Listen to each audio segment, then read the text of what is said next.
معلومات عن مسلسل ياسمين عبد العزيز في رمضان 2025. البطل بيكون مفاجأة. تستعد الفنانة ياسمين عبد العزيز للعودة إلى دراما رمضان بعد غيابها عن السباق العام الماضي بمسلسل وتقابل حبيب المقرر عرضه في 2025.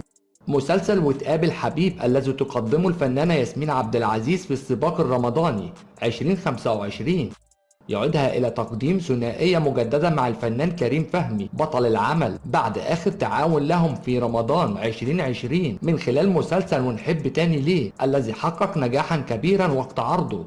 كما أن مسلسل وتقابل حبيب يعيد ياسمين عبد العزيز للعمل مجددا مع المؤلف عمرو محمود ياسين بعد غياب 4 سنوات، إذ كان آخر تعاون بينهم في رمضان 2021 من خلال مسلسل اللي ملوش كبير مع البطل أحمد العوضي طليقها.